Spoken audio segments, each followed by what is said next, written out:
ഒറ്റയടിക്ക് ഒരു ഷോപ്പിൽ പോയി കണ്ട് ഒന്നായിട്ട് വാങ്ങി കൂട്ടിയ സാധനങ്ങളൊന്നുമല്ല.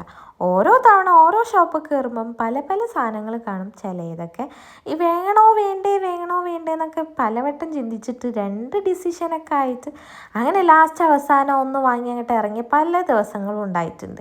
പിന്നെ കവായ് സ്റ്റിക്കേഴ്സ് ഞാൻ ഇതേപോലെ ഓൺലൈനിൽ നോക്കി, നോർമലുള്ള ഷോപ്പുകളിൽ നോക്കി, അങ്ങനെയൊക്കെ നോക്കിയാൽ എനിക്ക് പിന്നെയും അഫോർഡബിൾ ആയിട്ട് തോന്നിയത് നമ്മൾ നോർമൽ ഷോപ്പിൽ നിന്ന് വാങ്ങുന്നതാണ്. മറ്റേത് കുറച്ചൊരു 20-30 റുപ്പീസിൻ്റെ എന്തായാലും ഡിഫറൻറ്റ് കാണുമല്ലോ. പിന്നെ അവിടുന്ന് ഇവിടുന്ന് വാങ്ങിയതും ഒരാൾ സർപ്രൈസായി തന്നതും അതൊക്കെ ഒരാളല്ല, നമ്മളെ സർപ്രൈസായി തന്ന ഗിഫ്റ്റും സാധനങ്ങളൊക്കെ തന്നെയാണ്. ഇപ്പം ഇത് ചെയ്യുന്നതുകൊണ്ട് അങ്ങനത്തെ സംഭവങ്ങളൊക്കെ ഇപ്പം ഇടയ്ക്കിടയ്ക്ക് കിട്ടാറുണ്ട്.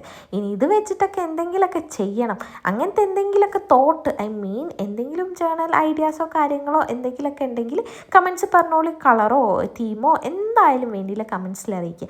ഇതൊക്കെ വെച്ചിട്ട് എന്തെങ്കിലുമൊക്കെ ചെയ്യണമല്ലോ. കുറേ ഐറ്റംസ് ആയപ്പം ഇത് എടുത്ത് വെക്കാൻ വേണ്ടിയിട്ട് ഞാൻ വേറെ ഒരു ഷെൽഫ് എങ്ങനെ വാങ്ങേണ്ട ഒരു അവസ്ഥയിലാണ് ഇപ്പം ഞാൻ പോയി കൊണ്ടിരിക്കുന്നത്.